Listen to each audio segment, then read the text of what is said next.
Jadi perjalanan menuju hikmah itu akhirnya didapat setelah kemudian dari ilmu dia bergerak.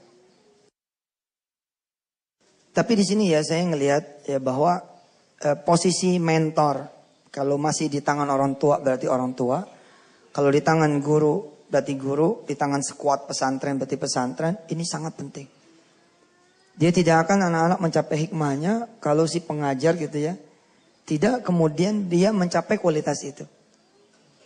Sebelum kemudian Nabi Allah Ibrahim alaihissalatu wassalam mengajarkan Ismail, Ishak dan turunan-turunan nanti terus Yakub ke bawah, dia dulu yang kemudian diuji oleh Allah Subhanahu wa taala. Wa idibtala Ibrahim rabbuhu bi kalimatin fa atammahun.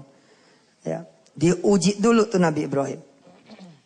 Jadi kalau saya ngelihat gitu ya, kenapa ke pesantren tuh, pesantren manapun gitu ya, termasuk di Darut Tauhid ini. Pada akhirnya gitu yang kita petik tuh hikmah sebenarnya menurut saya gitu. Pada akhirnya tuh hikmah gitu. Ilmu ini malah proses kedua gitu. Pertama ada tazkiyah dulu. Kenapa pesantren masih yang terbaik, pendidikan yang terbaik itu pesantren. Karena anak-anak, ya kalau kita mengingat misalkan masa-masa kita dulu belajar ya Ustaz Ta'am, bahwa anak-anak itu pertama itu memang dicuci dulu, tazkiyah dulu. Nggak belagu, nggak pecicilan, nggak macam-macam, lempeng, lurus. Malah ada pesantren-pesantren yang kelas sekian baru kemudian diisi gitu.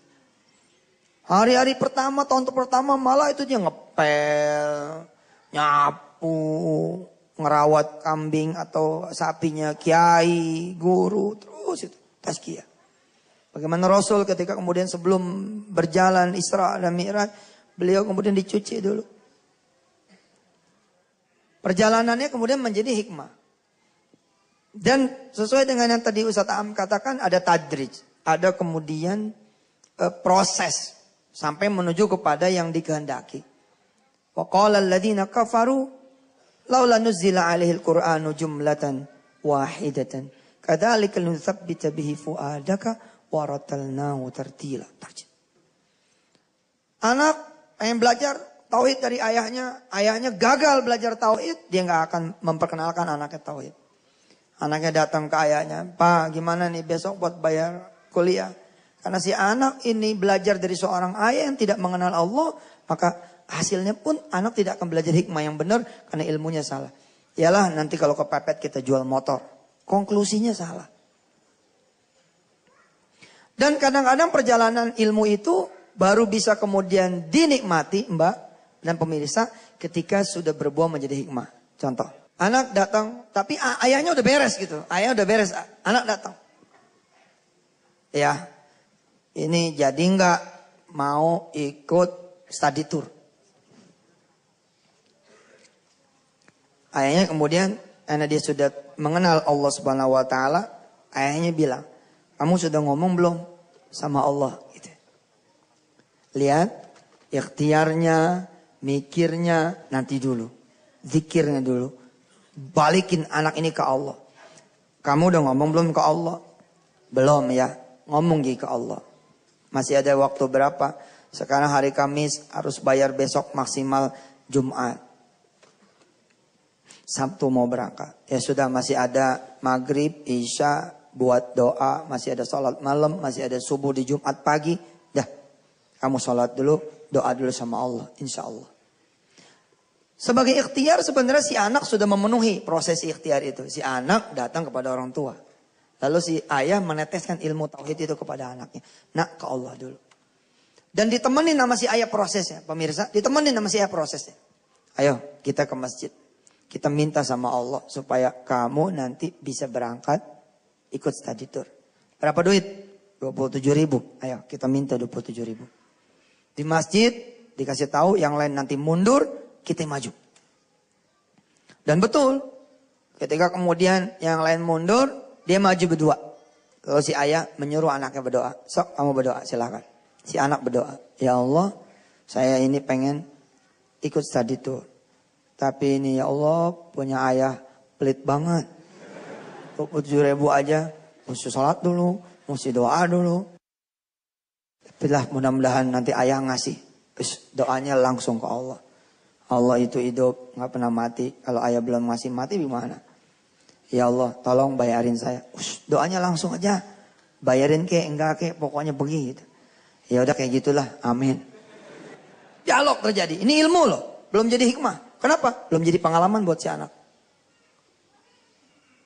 Mati-mati Allah menghadiahkan kesusahan buat negeri ini. Sebenarnya bukan hanya belajar, tapi untuk memetik hikmahnya apa? Kalau tidak berhasil menemukan message, menemukan hikmah, maka kita akan terus-menerus dalam suasana belajar. Ya belajar tentu baik adanya, tapi belajar terus juga ini masalah kalau kemudian tidak sampai ketemu madunya rasanya. Si anak dibawa lagi sholat isya, dia doa lagi, kemudian dia mikir lagi, anak dibenerin sama ayahnya. Nah kamu mikirin Allah, jangan mikirin duit, mikirin Allah. Tapi ini harus bayar, tapi itu kan kata orang. Bukan kata Allah. Lihat apa yang Allah bilang. Wa huwal aliyyul azim. Bukan kata kepala sekolah. Tapi kata Allah. Kalau Allah bilang berangkat, berangkat. Betapa banyak, berapa banyak. Orang yang bisa bayar nggak ikut. Karena sakit perut. Karena orang tuanya meninggal. Karena bis itu kemudian mogok. Anak mulai dapat ilmu nih tapi masih ilmu nih. Masih ilmu. Belum jadi hikmah. Terus akhirnya sampai pagi anaknya dipanggil sama orang tuanya. Sini, berapa duit bayarannya? 27.000. Sudah, ini ada duit 27.000. Alhamdulillah. Jangan alhamdulillah dulu. Kamu bayarin teman kamu yang belum bayar study tour. Oh. Buat saya, urusan Allah. Oh. Urusan Allah. Sudah, nanti juga kamu tahu. Ya dah, cium tangan dia. Assalamualaikum. Waalaikumsalam. Dia datang ke wali kelasnya. Assalamualaikum Bu. Waalaikumsalam. Ini saya mau bayar. Kebenaran memang kamu termasuk yang belum bayar. Tapi ini bukan buat saya. Loh terus buat siapa? Siapa teman-teman saya yang belum bayar? Ya ada tuh, ada satu orang. Kata bapak buat dia. Loh kamu kan belum bayar. Itu dia Bu. Saya juga gak ngerti. Nggak ngerti. Tugas kita belajar dulu. Nanti Allah yang ngasih pengertian. Dicatatlah namanya. Buat dia. Lu buat kamu gimana? Buat saya mah, kata bapak, urusan Allah katanya. Ya tapi nggak bisa. Walaupun kamu bayarin orang lain, tapi kamu nggak bayar, besok nggak bisa ikut loh. Gak apa-apa. Kata orang tua, bukan kata ibu, tapi kata Allah. Habis dengar Yusuf Mansur bapaknya ya. Ya begitu deh Bu dah. Ya sudah, nanti besok ditunggu. Udah, anaknya lapor lagi ke Allah, sholat duha. Ya Allah, sudah saya bayarkan sesuai dengan perintah dari orang tua. Ya Rabbku titipkan nasibku kepadamu ya Allah. Supaya saya besok bisa berangkat study tour. Masih tetap ilmu. Belum hikmah. Gak ngerti nih. Apa maksudnya? Kadang-kadang seorang istri dicerai sama suaminya. Seorang suami bercerai dari istrinya. Seorang karyawan di PHK. Itu ilmu sebenarnya. Tapi belum jadi hikmah. Begitu kemudian jadi hikmah. Wa may yu'tal hikmata faqad utiya khairan katsira.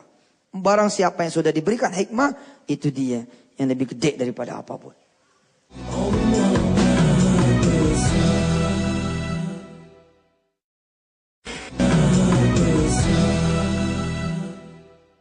Si anak kemudian malam Sabtu tambah gelisah. Si bapak bilang, wa tawakkal 'alal hayyil ladzi la yamut. Beres, tenang. Nah, kamu insya Allah kalau takdirnya berangkat, pasti berangkat. Kalaupun tidak, maka itu takdirmu. Hari Sabtu, si anak ini tidak mandi, tidak pakaian sekolah. Kenapa? Karena dia tahu nggak bakal berangkat, belum bayaran. Si bapak bilang, kamu nggak bakal tahu kamu berangkat dan tidak sampai kamu jalan. Tapi nggak ada tapi-tapian. Bismillah berangkat. Si ibu nih udah menangis. Dia bilang sama ayahnya, ini anak terlalu kecil untuk diajarkan tauhid. Maka sekarang kalau kemudian AA menurunkan derajat tauhidnya ini kepada anak-anak yang masih ingusan istilahnya gitu, yang masih bocah, ini luar biasa dari kecil diajarin. Luqman mengajarkan anak-anaknya dari kecil tentang Allah Tuhannya siapa. Berangkat nih anak. Begitu berangkat, ke sekolah, dia diajarkan zikir, kata ayahnya masuk dulu musola, sholat duha dulu, lapor sama Allah, terima kasih walaupun gak berangkat, saya sudah sampai musola, udah nyampe sekolah, nantikan keajaiban dari Allah nak. Subhanallah. Dan benar, seperti yang diucapkan ayahnya, belum tentu yang punya duit berangkat, dan belum tentu yang tidak punya duit tidak berangkat. Di absenlah satu-satu naik bis. Tak. Anak yang kemarin berdoa pagi, siang, sore, malam di hari terakhir. Dan dia bersedekah. Alhamdulillah. Tidak diperkenankan berangkat. Dia gak ikut berangkat. Sampai sini belum dapat tetap hikmahnya. Mungkin dia masih berontak, masih ngelawan. Begini nih. Kalau doa sholat begini nih nasibnya. Tapi benar, enggak, belum nyampe ujung. Di saat dia sudah belajar nih ilmu pasrah, kan nyampe ini ilmu pasrah kan. Kata bapaknya, kalau sampai enggak berangkat, itu dia takdirmu nak. Kalau berangkat, itu juga takdirmu. Kalau tidak berangkat, ya itu takdirmu. Udah wes pasrah. Menjelang pasrah, satu pintu bus terbuka. Satu pintu bus terbuka. Ada ketua kelas turun. Ketua kelas turun. Dia nyamperin nih anak. Masya Allah, kamu gak ikut naik bus? Ya begitu dah. Gitu gimana? Gak punya duit ya? Buat bayar? Ada sih kemarin itu, tapi ya begitu dah. Oke buat. Oh, jadi sekarang gak bayar nih? Iya gak bayar. Oh. Ya sudah. Jagain sekolah ya. Assalamualaikum.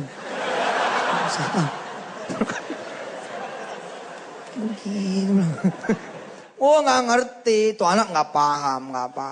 Sakit pak. Ada orang yang ilmunya diantar sama Allah sampai pol.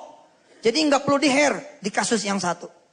Ada orang yang ilmunya belum sampai pol. Barangkali karena Allah kasihan, tapi dia akan tetap melanjutkan perjalanan ilmu di kasus itu. Anak ini sampai pol, luar biasa. Semua orang dada dari mobil, termasuk anak yang dibayarin. Assalamualaikum. Duit gua. Dia lapor sama Allah. Dia salat doa. Kali itu dia nangis. Ya Allah, nasibnya begini amat. Kita keluar. Datang pertolongan Allah. Masuk mobil Alphard. Warna hitam. Ke sekolah. Turun seorang ibu sama anaknya. Begitu Ustaz. Celangak celinguk ketemu anak ini. Woi, Assalamualaikum. Waalaikumsalam. Udah pada jalan ya? Iya udah pada jalan. Kamu gak ikut? Iya gitu dah. Tinggalan ya? Sebenarnya sih bukan ketinggalan. Saya belum bayar. Oh bentar ya. Dia ngomong sama ibunya. Kata ibunya. Yuk kita susul. Dia bilang. Kita susul beliau. Kita susul teman-teman kita. Kita naik mobil. Subhanallah. Naik mobil. Apa? Hitam ini. Iya naik. Allahu Akbar. Oh, bismillah. Hikmah, mulai dia datang. Itu dia. Susah untuk dijabarkan seperti apa. Tapi kalau kita menjadi anak itu, subhanallah. Buka pintunya, seknek. Wih, buka sendiri.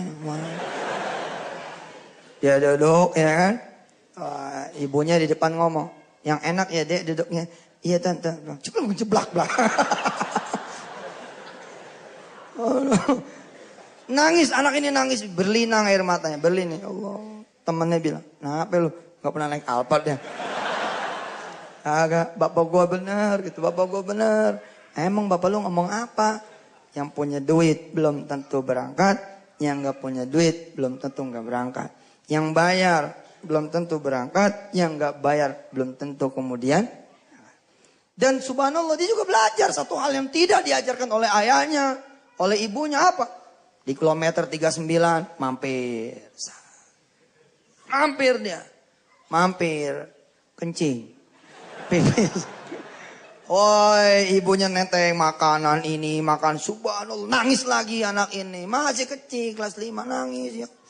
Kenapa nangis? Karena lagi ngebayangin. Teman-teman yang 27.000 rotinya dibagi 4. Ibunya bapaknya ngitung. Kata bapaknya kalau anak kita anak kita ibu, pulang di jam 9, berarti dia gagal pergi, tapi mudah-mudahan dia ketemu Allah. Tapi anaknya nggak pulang, pulang jam 9 malam. Subhanallah. Assalamualaikum,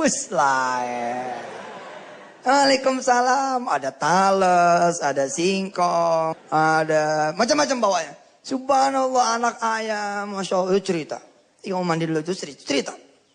Habis cerita, kata bapaknya gini, ya sudah. sip, bagus. Akhirnya berangkat kan? Subhanallah ya, berangkat. Sudah. Besok pagi berangkat seperti itu lagi. Allah, Allah, Allah. Doa, doa, doa. Tidak ada bayaran. Allah, doa, doa, doa. Si anak kemudian berbekal itu hikmah. Dia kemudian mengembangkan dia punya ilmunya sendiri. Nah, itulah dia posisi ilmu dan hikmah. Tapi tidak akan dapat hikmah itu kalau kemudian ilmunya juga tidak dipelajari dan dia tidak bergerak. Menyelaraskan kemudian antara mikir, ikhtiar juga adalah dia bergerak. Kembali pada zikir. Ini dia keseimbangan yang saya rasa dari kisah ini kemudian bisa diambil kemudian ibrahnya. Bisa diambil kemudian pelajarannya. Gitu. Mudah-mudahan ini ada hikmahnya. Tapi yang penting tuh ibu bapak ya, kita dulu belajar. Kita dulu belajar, hikmah itu belajar. Ilmunya belajar kita. Bagaimana mungkin menurun anak? Benar. Ibu-ibu berangkat ke pasar, nggak usah bawa duit, nggak usah bawa dompet, nggak usah bawa handphone. Berangkat ke pasar, bawa catatan. Berangkat. Datang ke tukang ikan. Salawatin tuh tukang ikan. Berdiri di depan dia, Allahumma sholli ala Muhammad. Belajar tentang tauhid. Betul itu belajar. Kalau sudah, dia bisa netesin sama yang lain. Mungkin ini juga hadiah dari Allah. Saya dikaruniai kesusahan. Supaya saya bisa cerita juga kepada orang lain. Mungkin kalau saya tidak, hanya teori saja.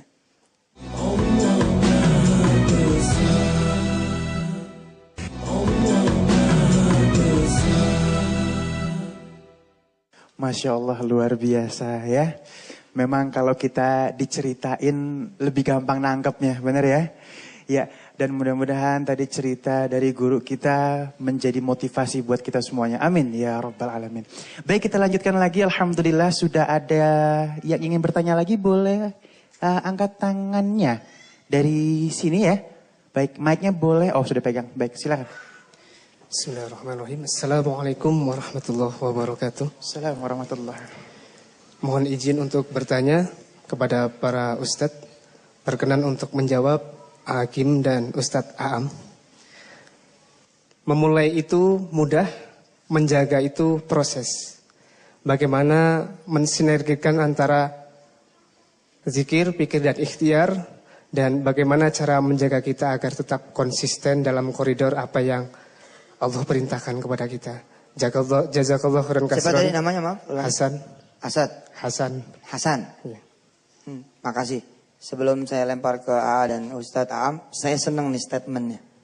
Karena banyak orang statementnya suka salah. Ngapal Quran itu susah.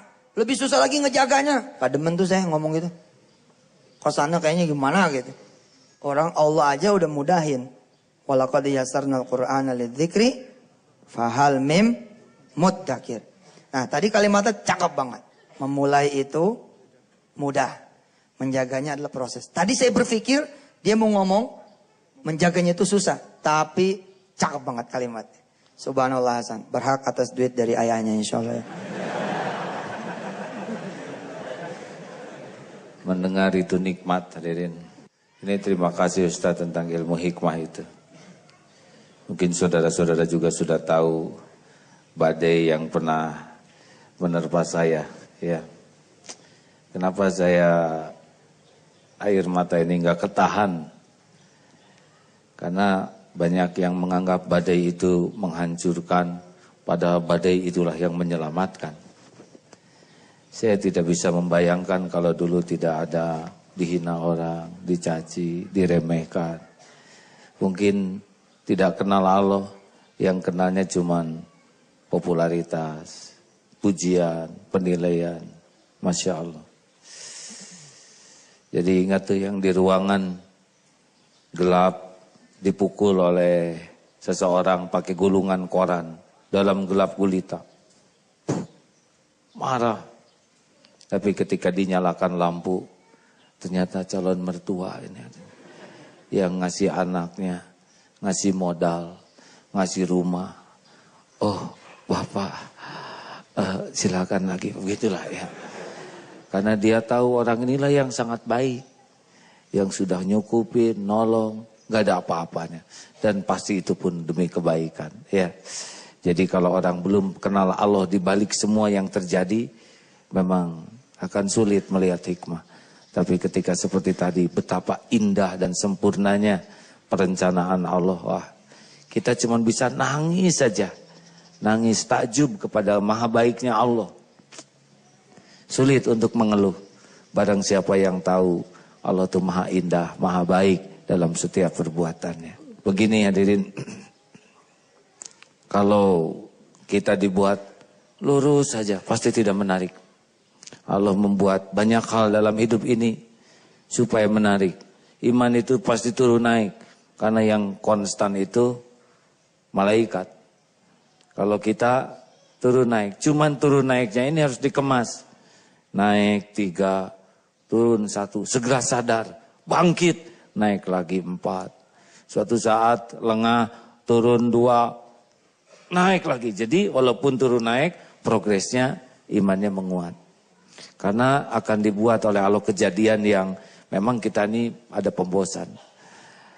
Nah, bagaimana caranya supaya istiqomah? Ini rada berat nih, karena saya belum termasuk yang istiqomah. Nanti Ustadz aja lah ini, ya saya baru turun naiknya aja.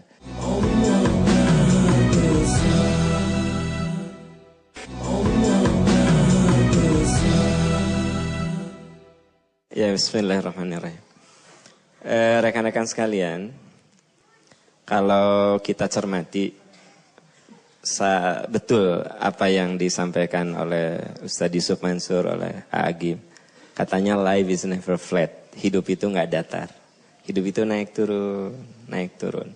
Makanya ada orang yang memulai itu mudah, tapi yang sulit adalah tadi mempertahankannya, gitu kan?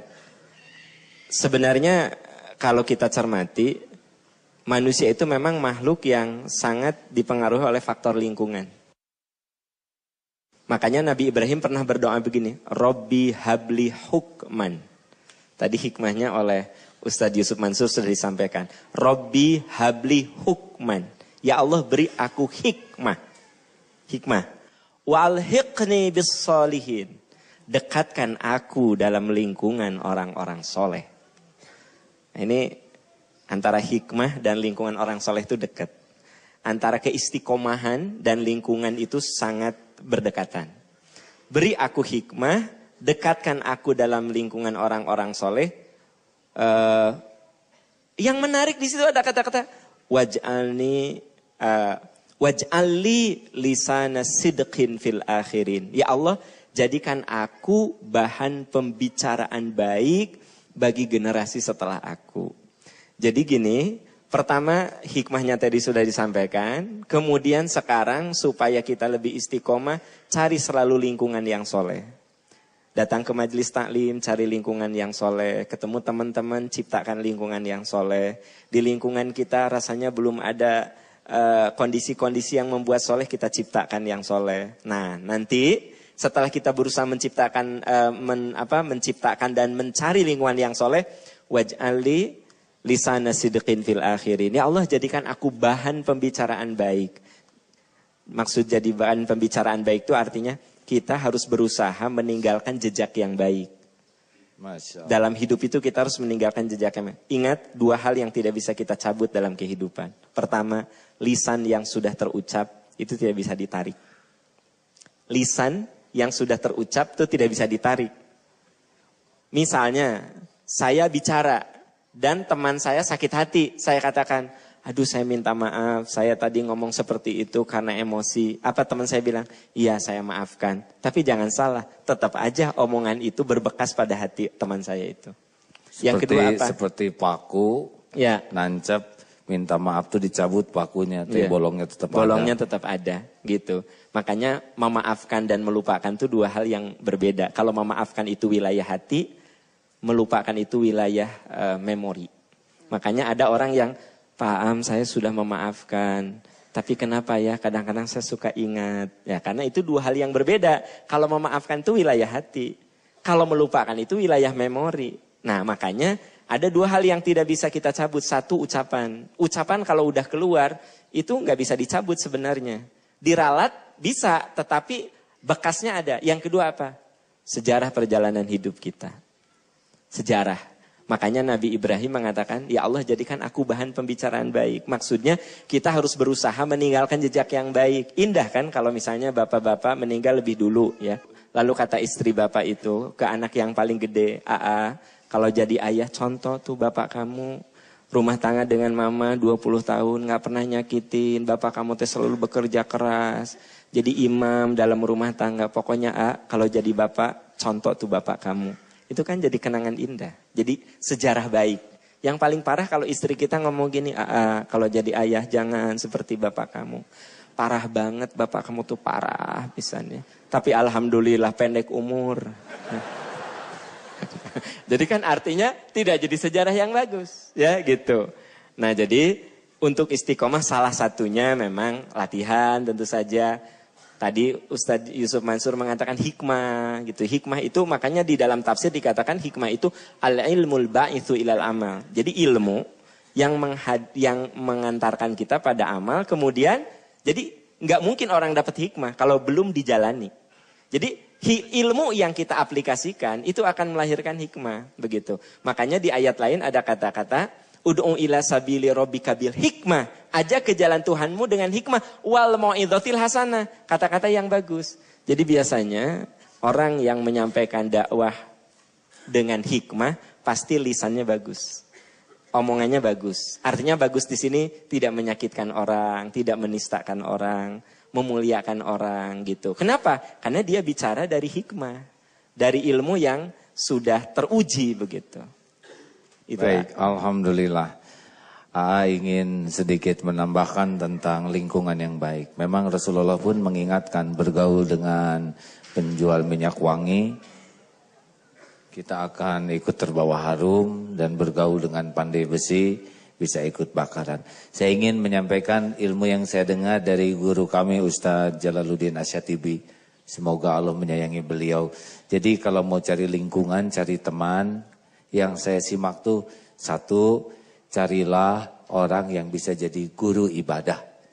Jadi orangnya berilmu dan ilmunya diamalkan sehingga kita masuk ke lingkungan itu, berteman itu, kita bisa nambah ilmu, nambah termotivasi. Carilah teman yang bisa jadi guru ibadah. Ada juga boleh dijadikan teman, yaitu teman yang bisa jadi teman ibadah. Dia memang ilmunya sama dengan kita.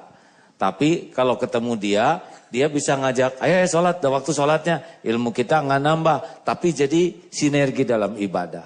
Bagus itu juga jadi teman. Atau yang ketiga boleh dijadikan teman adalah orang yang jadi murid ibadah. Dia memang tidak bisa ngajarin ilmu, tidak juga motivasi. Tapi kalau ketemu dia senang belajar. Ajarin dong. Ini Quran begini, ini kenapa pakai sholat sunnah begini, ini teh kalau sholat gini tuh saya lagi diam ditepuk ini apaan nih, saya tepuk lagi. Itu boleh dijadikan teman, orang yang semangat untuk ibadah walaupun ilmunya. Yang keempat, ini yang ranking terendah untuk kawan, adalah teman yang tidak mengganggu ibadah. Ya, dia mah sholat enggak, tapi yang enggak ngepek lah gitu ya. Ngehalangin tidak. Tapi kita sholat ya saya sebentar lagi lah. Tapi enggak menghalang-halangi. Nah ini masih rada boleh. Yang jangan itu adalah punya teman dan lingkungan yang bisa merusak akidah dan ibadah kita. Nah karena tidak ada yang termahal dalam hidup selain keyakinan dan bisa mengabdi ke Allah.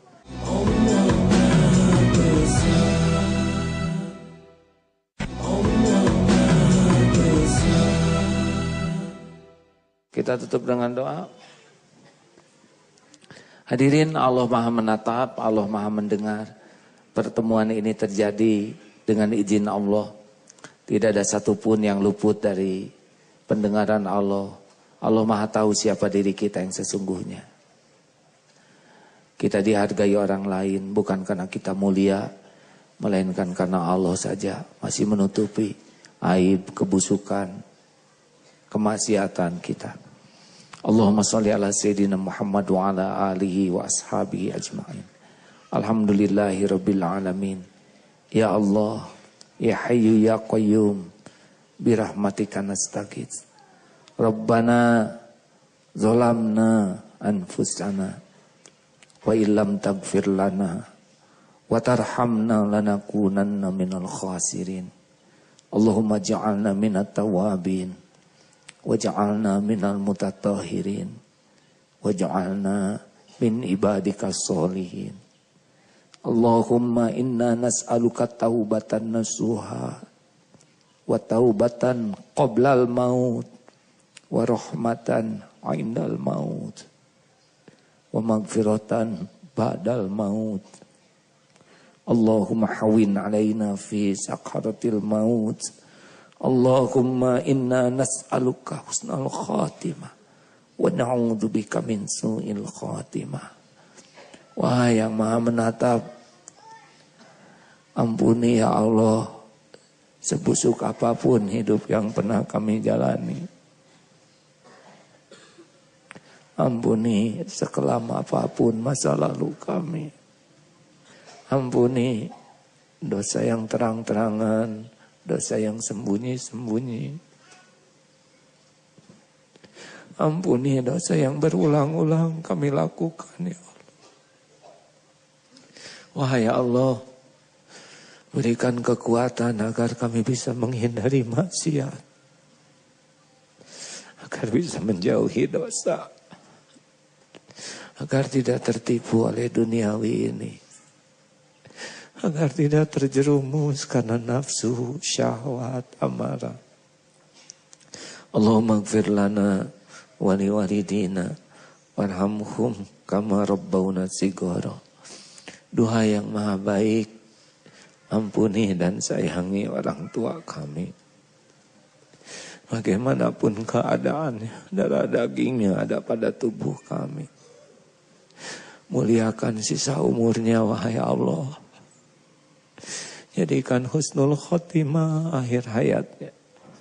Lapangkan kuburnya ya Rabb. Kami mohon jadikan keduanya ahli surgamu. Golongkan kami menjadi anak yang tahu bakti, tahu balas budi.